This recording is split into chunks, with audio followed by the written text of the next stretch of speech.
Hello everybody, hi folks. I'm going to follow through on a video I made, which I'm going to post these simultaneously, even though they were made days apart.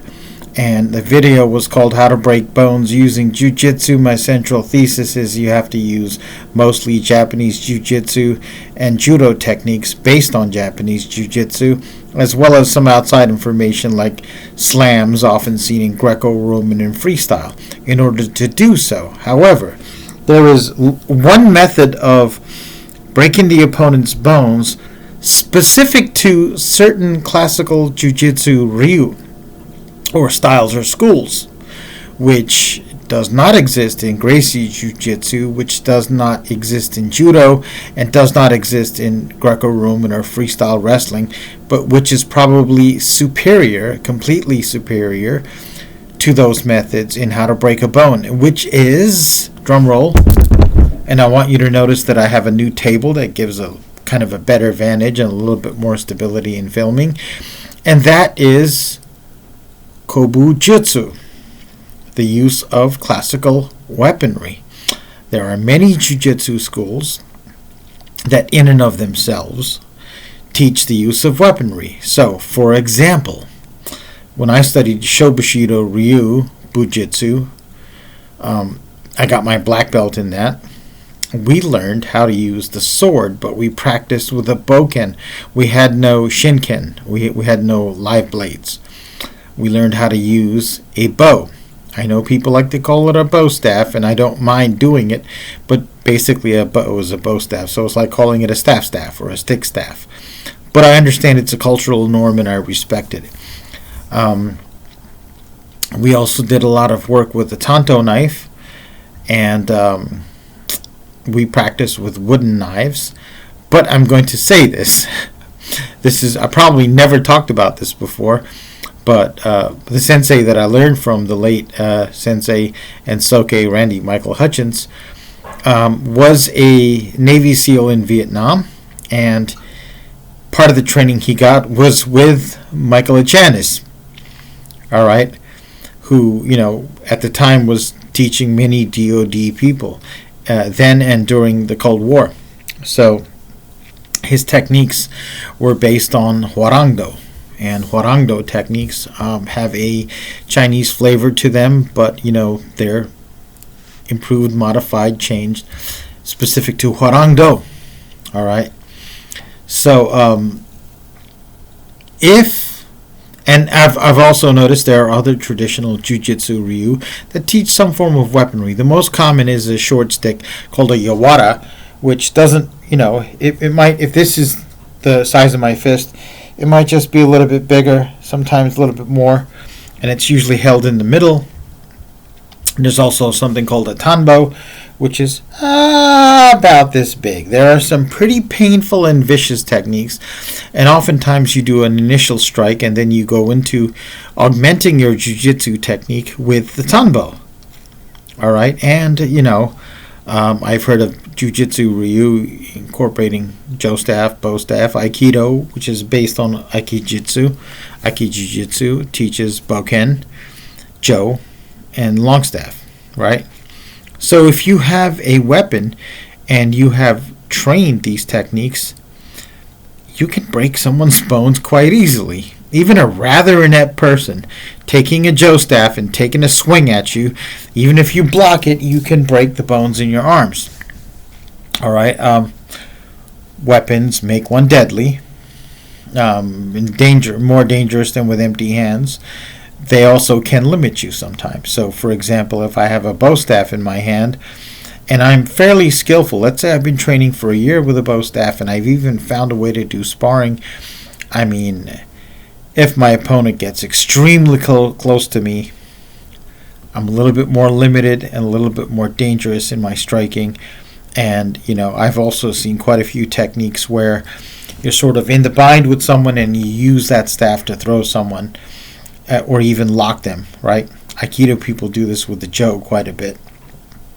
But those are bone-breaking techniques. I've also heard of some classical jiu-jitsu ryu that still exists today using knuckle dusters, using various specialized weapon, using the jute, which is kind of a police truncheon back then.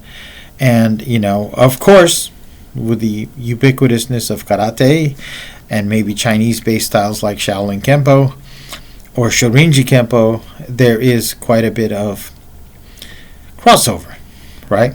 So that would be another way, but I should have mentioned in my first video that those were unarmed techniques. Okay, I don't mention it in the body of the video, but I think I'll put it in the title. So there you have it. Bone breaking is the provenance of more classical arts. Now, some of you are going to be extremely angered by my previous video and say, well, you can too break bones with Gracie Jiu-Jitsu.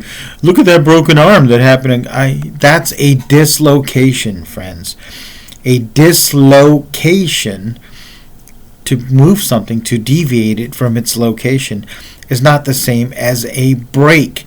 Breaks occur either in the long bones, breaking it down the middle, or fractures.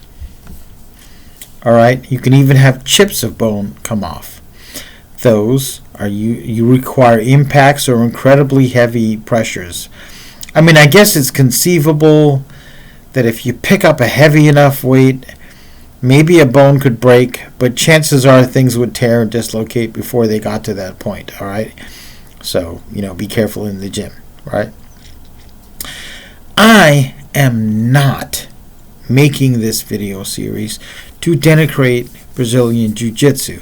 I can kind of imagine a angry Brazilian Jiu-Jitsu practitioner, maybe even a black belt, watching this and say, this idiot doesn't know anything. I could imagine them making all kinds of insults on my appearance, on my weight, anything, and challenging me to a death fight. And I'm like, not only would I refuse, I'd be like, if you don't want to learn martial arts from me, if you want, pay me $300 an hour and meet me for lessons in common sense and morality, because I'm literally talking about an actual scientific fact. The difference between breaking and dislocating, the difference between training for one effect and another. Martial artists are, by and large, extremely irrational people. It is really hard to have logical conversations with them. And oftentimes they'll be like, well, I disagree with you, and I'm starting to guess and hint that there are actual facts behind your argument, so I'll just threaten you with bodily harm. Let's do an experiment, people. 1 + 1 = what? 2. If you said 1 + 1 = 2 and I said no, it equals 6, there's no logical way that I can back that up. I've heard people go through mental gymnastics, but if 1 symbolizes 5, blah, blah, blah. All right, let's get back to reality, folks, all right? Up is the movement away from the Earth's core. Down is toward the Earth's core in the direction of gravity. There's no other way of looking at it. When it comes to life here on Earth, again, you can get immensely philosophical and pedantic with this, in which case talk to someone else.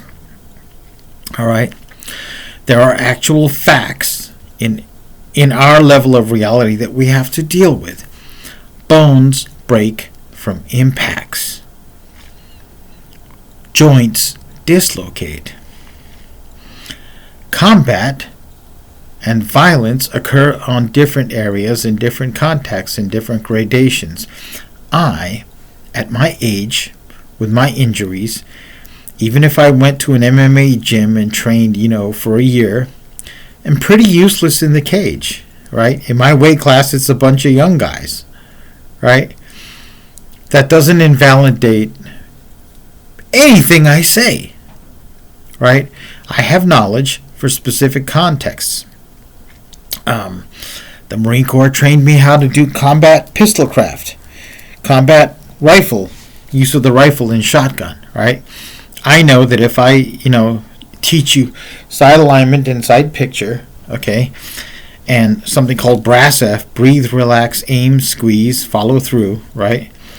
It is truth. That is what it is. If you can beat me senseless from across a room with your massive penis, it doesn't change an actual fact. Okay? I just want to get this point across because I think a lot of people just misunderstand some of what I'm trying to communicate. I'm trying to communicate to all you martial artists out there, especially you young ones that probably will never watch this video, that adopting logic, rationality, and looking at the world as it is important, not just in martial arts, but in your life. All right? A martial artist, understand your context, your intent, and your needs. If you're someone who lives in the inner city and just walking to school and back, or going down to the corner to get some groceries is a risky proposition, understand your environment. Yes, you should definitely learn Brazilian Jiu-Jitsu. They've developed the ground to an nth degree, but you have to learn other things just to get through the day, because you understand that there are going to be many situations where going to the ground should be the last thing on your mind, right? If you're going to be an MMA fighter, be well grounded in grappling. Learn not just Brazilian Jiu-Jitsu, but wrestling. All right, develop your conditioning.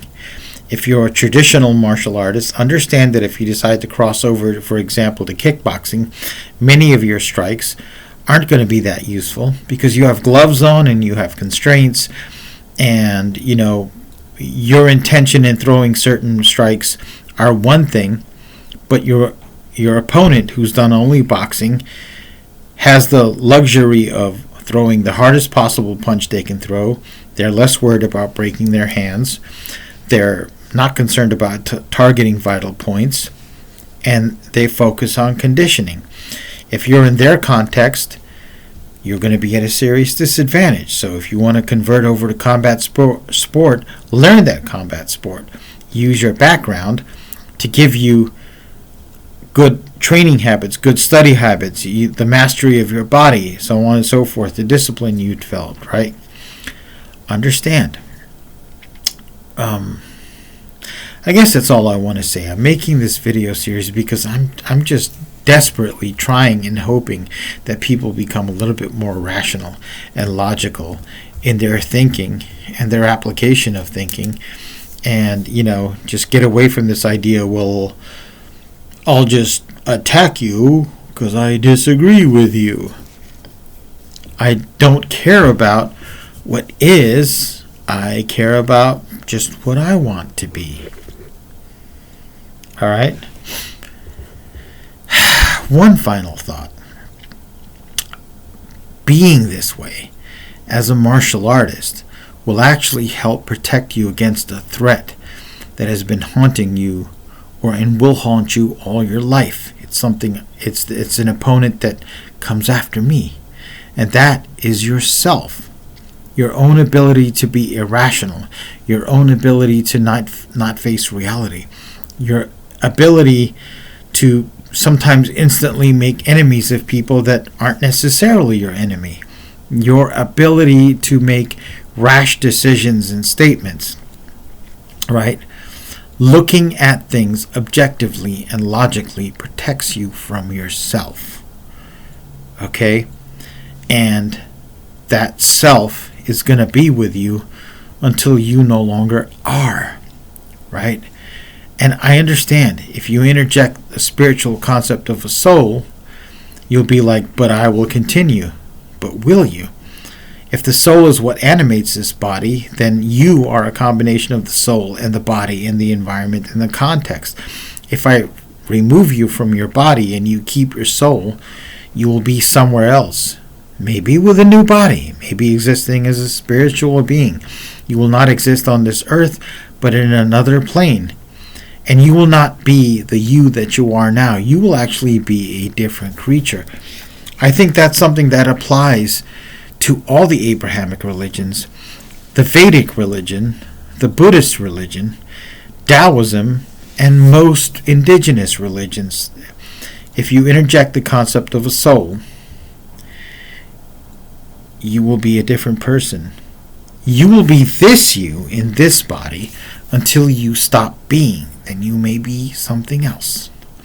And while you're here, while you be in this body, you are an opponent of yourself most of the time. Learning rationality, learning to look, to think, protects you from that aspect of yourself that could hurt you. That is an important martial arts skill. Thank you.